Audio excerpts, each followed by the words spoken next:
Bom, pessoal, agora a gente vai falar um pouco sobre anatomia, né, da coluna vertebral e a gente vai focar em alguns pontos chaves importantes aqui, que é interessante a gente saber, né? Lembrando aí que a gente separou em uma série de vídeos, né, que anteriormente aí vai estar falando um pouco sobre a questão da anatomia dos ossos do crânio, dos membros superiores e inferiores, do tarso e do carpo. Agora focando um pouco na coluna, né, vertebral em si e também nas costelas. Bom, a anatomia da coluna vertebral, como a gente sabe, a anatomia são divisões, né? Ela é dividida, ele tem algumas literaturas que falam 4, tem algumas que falam 5. Por quê? Geralmente a sacrocox é como se fosse sacrocoxígea, né? Tem gente que fala, literaturas que abordam isso, tem literaturas que abordam ela de maneira separada. Mas vamos lá. A primeira parte que a gente tem aqui da coluna vertebral é a cervical, né? A cervical aí composta por 7 vértebras, é que faz a ligação aí com o crânio, né? É interessante a gente entender que as primeiras vértebras cervicais, as duas primeiras possuem um nome, todas as demais possuem numerações, né? E eu vou até passar para o lado aqui para mostrar para vocês.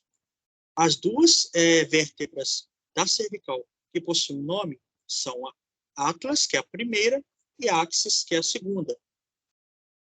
O que significa isso?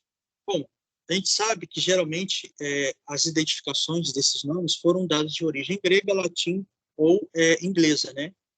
Como Atlas, a gente sabe, né, conhece, é uma palavra de mitologia grega, né? Atlas é o titã do submundo, né, que carrega o Tártaro nas costas, na mitologia grega. Então aqui é como se fosse o Atlas que carregasse o nosso crânio nas costas, né? Então eles pegaram meio que uma analogia quanto a isso. Atlas, aquele que segura, né? Então ele faz a sustentação do nosso crânio, da nossa caixa craniana. Em seguida vem o axis. Axis significa eixo, rotação. Ele tem um processo, né? Esse processo odontoide, ele se encaixa aqui no meio e faz toda a sustentação junto com o atlas aí da nossa cabeça, né? Dos ossos do crânio, né? E do víscero crânio. Mas beleza, todas as demais, além da primeira e da segunda, apresentam numerações. Numerações estas que vão de C3 a C7. Então, lembrando que na cervical a gente tem 7 vértebras, né? Começando pelo atlas, a axis, A3, A4, A5, A6, A7. Lembrando também que na cervical, na nossa última vértebra cervical, que está localizado mais ou menos aqui onde eu estou circulando, nessa última vértebra cervical, ela tem um processo espinhoso que não tem em nenhuma outra vértebra do corpo humano. É uma vértebra proeminente, né? Tanto é que quando a gente abaixa a cabeça, o pescoço assim para frente, né? E a gente coloca a mão na nossa nuca e vai indo em direção assim à coluna, a gente vai ver que tem um calo, né? A gente vê que a gente tem uma corcova, igual o camelo, né? Então, essa corcova, esse ponto mais alto, mais proeminente, é a nossa 7ª vértebra cervical. É aquela que tem o maior destaque, né? É aquela que tem o maior processo espinhoso. Bom, depois das nossas 7 vértebras cervicais, tem um conjunto de 12 vértebras torácicas, né? Que se inicia aqui em T1 e vai até T12. Lembrando, né, que os nomes, ainda bem, são numerações. Né? Imagina o nome para cada vértebra. Mas vamos lá. C de cervical, C3, C4, C5, C6, C7. T de torácica, T1, T2, T3, T4, T5, T6, T7, T8, T9, T10, T11, T12. E na parte lombar, a gente tem 5 vértebras, né? Que vai L de lombar, de L1 até L5. A nossa lombar é aquela que tem a maior sustentação, é aquela que precisa ser mais forte para sustentar todo o peso do corpo. Então, a gente tem a lombar, composta aí por 5 vértebras, e a gente tem a região sacrocoxígea, né? Ou a região do sacro e o cóccix, que é o ossinho aqui, o último ossinho, né, da coluna vertebral. O sacro, ele é composto aí os 5 vértebras, que vai de S1 até S5, né?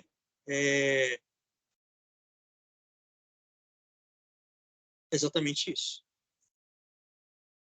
Então, basicamente, a gente tem o Atlas e o Axis, que são as únicas vértebras aí que possuem um nome específico, né? Atlas significa lá na mitologia grega o titã que sustenta o Tártaro. Aqui, no nosso caso, é o que sustenta a nossa cabeça. Junto o Axis, que significa eixo, né? E faz toda a sustentação e suporte da nossa caixa craniana. Seguida aí das demais vértebras cervicais, C3 a C7, pulando aí para torácicas, né? De T1 a T12. Aí depois vai ter as lombares, de L1 a L5, lembrando que é a mais forte entre as vértebras e a que tem a maior sustentação. E finalizando aí a região sacro-coxígea, de S1 a S5, e junto aí também do cóccix.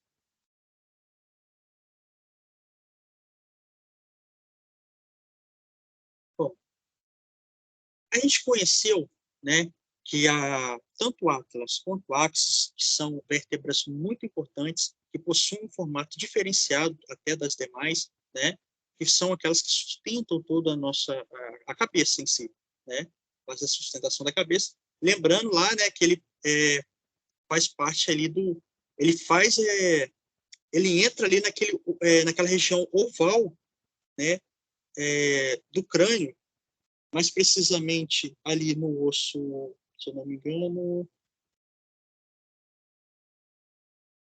occipital, exatamente. Lembrando ali que naquele furo do occipital, na parte inferior, se a gente olhar de baixo para cima, o ápice se encaixa ali, né, junto com as demais estruturas ósseas, da coluna também, vertebral. Bom, a gente sabe, né, que cada vértebra possui uma estrutura específica, senão ela não fosse dividida, né? Se ela não fosse dividida, é como se fosse o mesmo tipo de vértebra que eu tenho tanto lá na, na cervical, eu teria cá na lombar e na sacral. Mas como elas são divididas, quer dizer que cada parte da coluna tem um tipo de vértebra específica. Eu sei que pode ser que o Diego não foque, mas eu vou só passar por cima. Como que seriam esses formatos?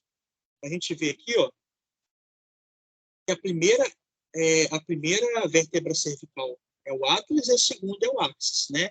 Que são características muito específicas. Tanto é que se a gente for aqui embaixo, ó, essa aqui são as demais vértebras cervicais. Esse aqui é o modelo delas, ó. Tanto é que se a gente for olhar, ela diferencia totalmente tanto da Axis quanto também do Atlas. São totalmente diferentes. Por isso que deram nomes específicos para elas, porque elas não se comparam a nenhuma outra vértebra cervical do corpo humano, né? Então, ela é meio que tem essas irregularidades, né? Esses forames aqui, né? Para passagem de nervos e tal.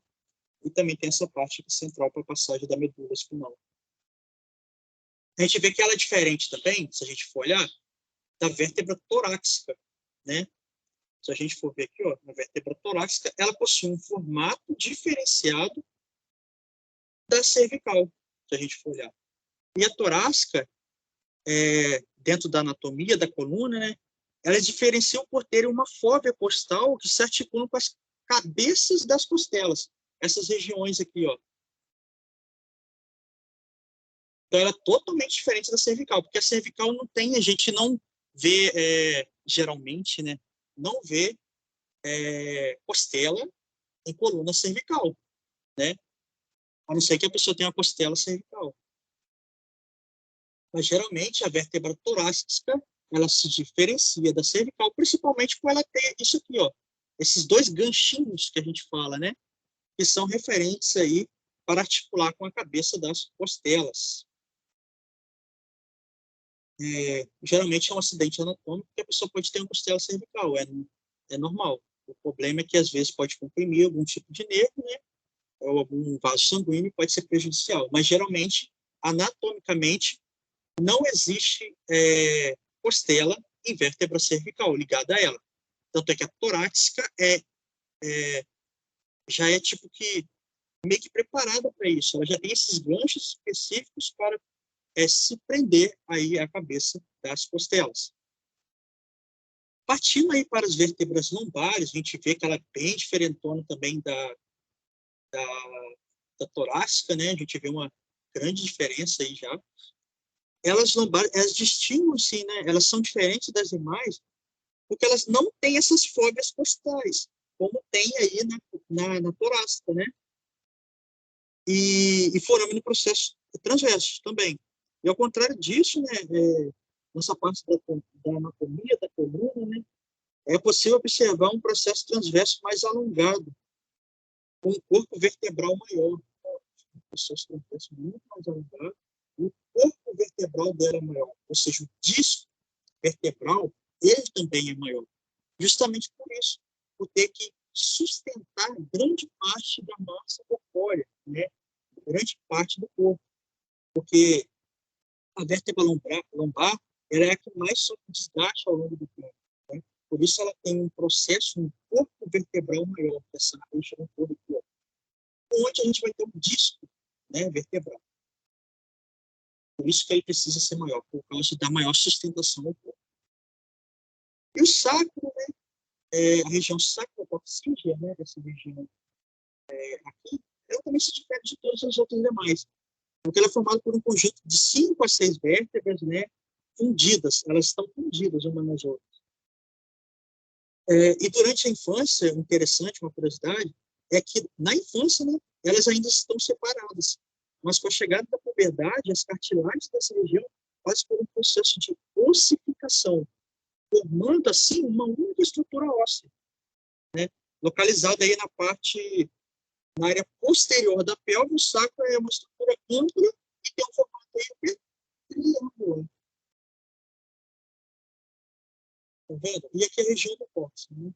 Os ossos. Então a gente chama essa região de sacrococcígea, né?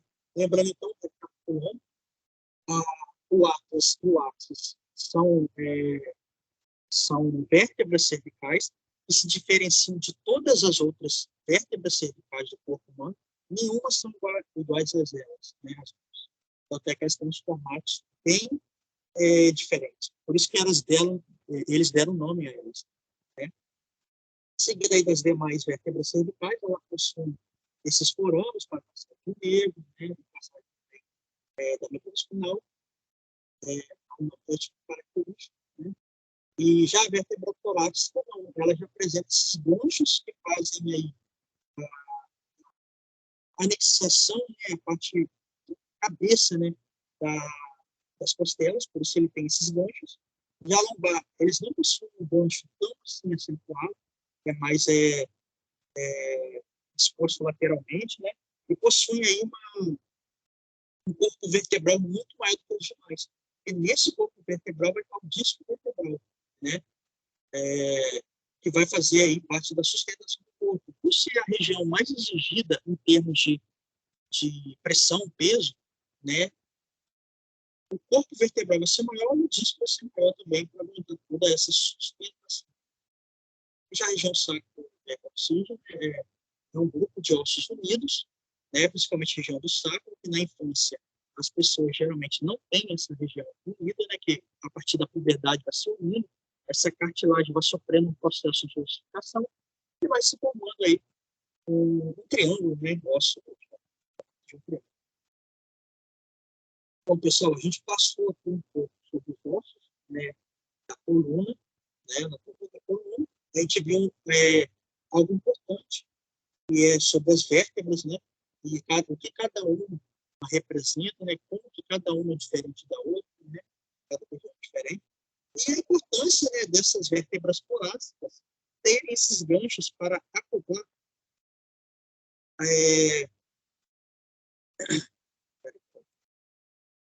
acoplar as costelas, né? Então, a partir de agora, a gente vai ver as costelas. Vamos lá. Deixa eu abrir aqui o compartilhamento para a gente ver um pouquinho sobre as costelas. Pegar esse gancho que a gente viu a coluna, né? E a gente viu aí a região torácica, né? Como ela apresenta aí ganchos que fazem com que as costelas, a cabeça das costelas se unam, né? Especificamente. E aí a gente vai partir para as costelas. Vamos lá. Deixa eu abrir para vocês. Se está carregando. Bom, está aí na tela, né? vista anterior aí do nosso arcabouço ósseo, né, do tórax. E aí a gente vai discutir um pouquinho isso sobre as costelas agora. A gente vai um pouco sobre as vértebras, agora a gente irá ver as costelas. Bom, vamos lá. A referência que eu vou estar utilizando tanto do primeiro como do segundo vídeo é o Netter, né, dos importantes livros aí de anatomia, como existem outros, né, como D'Angelo Fatini, né, e outros. Mas a gente vai estar utilizando aí o Netter para a gente ter uma noção aí mais ou menos como é que funciona. Bom, a primeiro momento, é importante a gente identificar, né, que existe uma estrutura central aqui no meio, vou até circular ela aqui de vermelho. É melhor usar outra cor, não pode confundir. Vou botar um verde. Essa estrutura aqui, ó, esse osso do meio aqui, ó, que eu marquei de verde, ele é conhecido como externo, né? Osso externo, com X. Não com X, não, com S, perdão. O externo, ele é dividido em 3 partes. Tá vendo que aqui no meio tem um cortezinho? Na parte superior do externo, a gente denomina ele de manúbio. Tá, pessoal? É manúbio. A parte inferior tem um processozinho aqui, ó. A gente chama de processo chifoide. Processo chifoide. E o meio aqui a gente chama de corpo externo. Né? Corpo do externo. Corpo do externo. Bom, esse é o osso, né, na qual as articulações irão se unir ali, geralmente para fechamento do arcabouço ósseo, né, do tórax. E na parte aí posterior. A parte anterior, ele vai estar unido às vértebras, lembrando lá, né, das vértebras torácicas. E o que é dividido, então, as costelas? As costelas apresentam 7 pares delas sendo verdadeiras. Ou seja, a gente conta de cima para baixo. Então, tanto a primeira como a segunda, a terceira, a quarta, a quinta, a sexta e a sétima, tanto do lado direito como esquerdo, ou seja, o par, são costelas verdadeiras, né? Já da oitava até a décima, que é a oitava, a nona e a décima. Tanto a oitava como a nona e a décima, a gente chama de costelas falsas propriamente ditas, ou seja, são as costelas falsas. Da primeira à sétima são as costelas verdadeiras, da oitava até a décima são as costelas falsas, e existem 2 pares de costelas falsas que são flutuantes, ou seja, elas não se ligam ao externo ou a estruturas que ligam ao externo. São essas 2 que estão aqui embaixo. Ó. Esse que é o topo, né, que é a 12ª, e essa 11ª, que tem até uma cartilagem aqui, mas ela é representada como uma costela em si. Ela é uma costela flutuante, que não se liga ao osso, ela só está flutuando ali, né? Lembrando, então, que a gente tem 12 vértebras torácicas. Em cada vértebra torácica, a gente tem uma costela. Então, são 12 costelas, 12 pares, né? Uma de cada lado. Então, basicamente isso. Lembrando que as costelas verdadeiras, tanto da primeira até a sétima, é que elas estão ligadas inteiramente ao nosso externo. Da oitava à décima, elas são costelas que não estão ligadas diretamente ao externo, mas suas cartilagens estão ligadas às costelas anteriores, que vão ligar lá no externo. Ela não está totalmente ligada ao externo. Né? Já as costelas flutuantes não estão anexadas a nenhuma parte do osso externo. Né? Então, basicamente, seria isso. Essa é a anatomia, né, da costela. Qualquer dúvida, a gente está à disposição para esclarecimentos tanto da parte da coluna como também da costela. Lembrando, novamente, para quem quiser utilizar, o aplicativo aí para computador Google Digital Human 3D, tem importante ferramenta aí dos estudos. Qualquer coisa, estou aqui à disposição.